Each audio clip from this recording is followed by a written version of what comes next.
இயேசு கிறிஸ்துவில் எனக்கு பிரியமான சகோதர சகோதரிகளே, இன்றைக்கு திருஅவை நம்ம கொடுத்திருக்கின்ற நற்செய்தியை பார்த்தீர்கள் என்றால் மத்தேயு 6:7-15 இந்த பகுதியிலே ஆண்டவர் இன்றைக்கு நமக்கு தேவையான ஒன்றை சொல்லுகின்றார். எப்படி ஜெபிக்க வேண்டும், எப்படி ஜெபிக்க வேண்டும், இந்த கேள்விக்கான விடைதான். என்றால் இன்றைக்கு நாம் பல்வேறுபட்ட கூட்டங்களுக்கு செல்லுகின்றோம். ஜெப கொண்டாட்டமாக இருக்கலாம், ஆராதனை நேரங்களாக இருக்கலாம், தியானங்களாக இருக்கலாம், பல மணி நேரம் அல்லது பல நாட்கள் என்று நேரத்தை ஒதுக்கி நாம் செலவிடுவது வழக்கம். ஆக ஜெபிப்பதற்கு நேரம் ஒதுக்க வேண்டும். ஆனால் எப்படி இருக்கக்கூடாது என்று முதலில் ஆண்டவர் சொல்கின்றார். என்ன சொல்கிறார் முதல் வார்த்தையில? நீங்கள் இறைவனிடம் வேண்டும் பொழுது பிற இனத்தாரை போல பிதற்ற வேண்டாம் என்று சொல்லுகிறார். மிகுதியான சொற்களை அடுக்கிக் கொண்டே போவதால் தங்கள் வேண்டுதல் கேட்கப்படும் என அவர்கள் நினைக்கிறார்கள். நீங்கள் அவர்களைப் போல் இருக்க வேண்டாம் என்று சொல்லுகின்றார். அப்படி என்றால் சொற்களை அடுக்கி அடுக்கி அடுக்கி பேசுவது ஜபிப்பதனால் இறைவன் கேட்டு விடுவார் என்பது அல்ல. மாறாக நமக்கு என்ன தேவை என்பதே விவிலியமே சொல்லுகிறது. நீங்கள் கேட்கும் முன்னரே உங்கள் தேவையை உங்கள் தந்தை அறிந்திருக்கிறார். அப்போ எனக்கு ஒரு தேவை இருக்கிறது, அந்த தேவை என்னவென்று எனக்கும் தெரியும், எனக்கு முன்பே தந்தையாகிய இறைவனுக்கும் தெரிந்திருக்கிறது. அப்போ நான் இந்த நேரத்தை என்ன செய்ய வேண்டும் என்று பார்க்கின்ற பொழுது ஆண்டவர் என்ன சொல்கிறார்? நீ ஜெபிக்கும் பொழுது உன்னுடைய அறையை சாத்தி கொண்டு தனியாக தந்தையை நோக்கி மன்றாடு. அதுபோல நீ நோன்பு இருக்கின்ற பொழுது கூட மற்றவர்கள் நீ நோன்பு இருக்கிறாய் என்று தெரிந்து கொள்ளக்கூடாது என்று சொல்லுகின்றார். உன்னுடைய முகத்தை கழுவு என்று சொல்லுகின்றார். அப்படி என்றால் என்ன? ஜெபம் என்பது எனக்கும் கடவுளுக்கும் ஏற்படுகின்ற ஒரு உரையாடல். இந்த உரையாடலில் எப்படி நான் செயல்பட வேண்டும் என்பதை அடுத்த வசனங்களிலே குறிப்பிடுகிறார். நீங்கள் எப்படி ஜெபிக்க வேண்டும்? முதலாவது என்ன சொல்லுகின்றார்? விண்ணுலகில் இருக்கிற எங்கள் தந்தையே, உமது பெயர் தூயதென போற்றப் பெறுக. முதல் பகுதியில் சொல்லுகிறார், தந்தையை போற்றுவதுதான் நம்முடைய கடமை. விண்ணகத்தில் இருக்கின்ற தந்தை. விண்ணகம் எங்கே இருக்கிறது? அன்பு எங்கே இருக்கிறதோ அங்கே விண்ணகம் இருக்கிறது. உங்களுடைய இதயத்தில் அன்பு இருக்கிறது என்றால், பிறர் அன்பு இருக்கிறது என்றால் அங்கே விண்ணகம் இருக்கிறது. ஆக எங்கே அன்பு, உண்மையான அன்பு இருக்கிறதோ அங்கே தந்தையாகிய இறைவன் குடிகொண்டிருக்கிறார். அவர் போற்ற பெறுக, அவர் வாழ்த்த பெறுக என்று இறைவனை நாம் முதலில் போற்ற வேண்டும். அப்படி என்றால் ஜெபத்தின் தொடக்கம் என்ன? கடவுளை போற்றி புகழ்வது. அடுத்ததாக இரண்டாவது வரி சொல்லுகிறது, உமது ஆட்சி வருக. கடவுளுடைய ஆட்சி இறை ஆட்சி. ஆனால் மனிதர்கள் எதிர்பார்க்கின்ற ஆட்சி என்ன? அரசாட்சி. அது இறை ஆட்சி அல்ல. அவர்கள் ஒருவர் ஆட்சி அதிகாரத்தில் இருப்பார், அவருக்கு கீழ் மற்றவர்கள் பணிபுரிய வேண்டும். ஆட்சி இந்த உலக ஆட்சி அது அல்ல.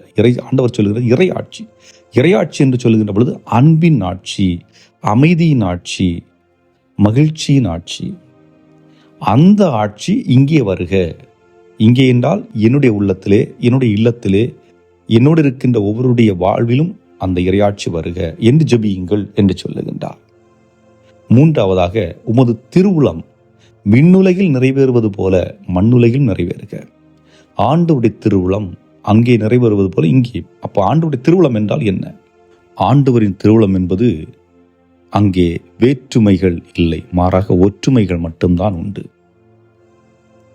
மனிதனிடத்தில் பாகுபாடுகள் அற்ற ஒரு நிலை ஏற்படுவதுதான் ஆண்டவருடைய திருவுளம்.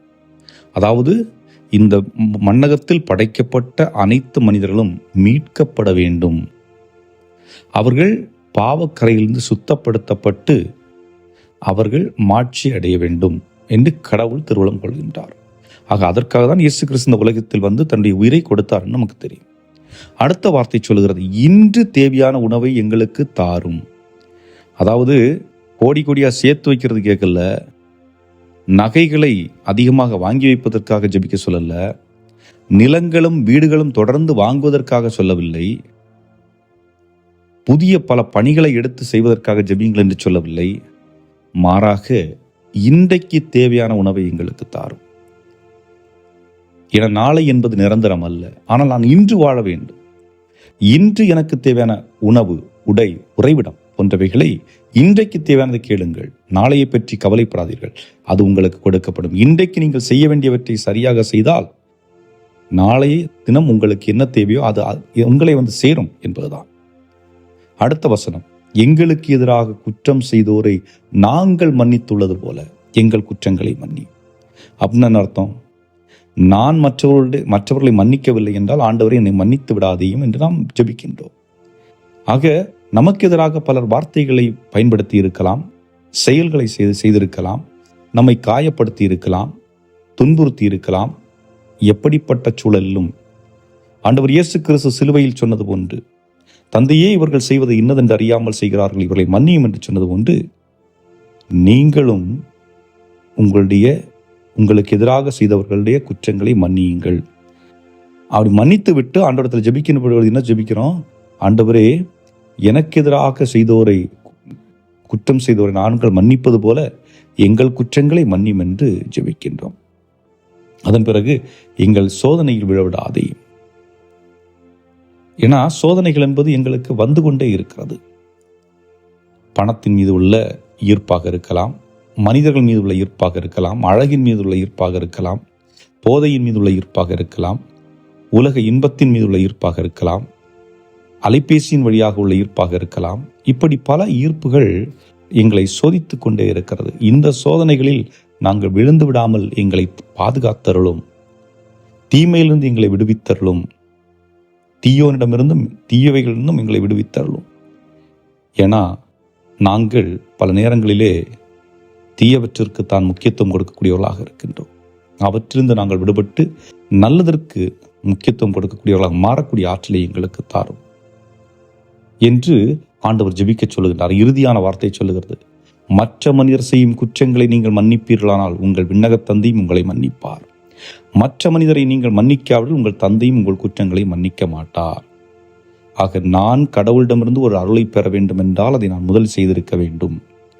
கடவுள் எனக்கு கொடுக்க வேண்டும் என்றால் நான் மற்றவர்களுக்கு கொடுத்து வாழ்ந்திருக்க வேண்டும்.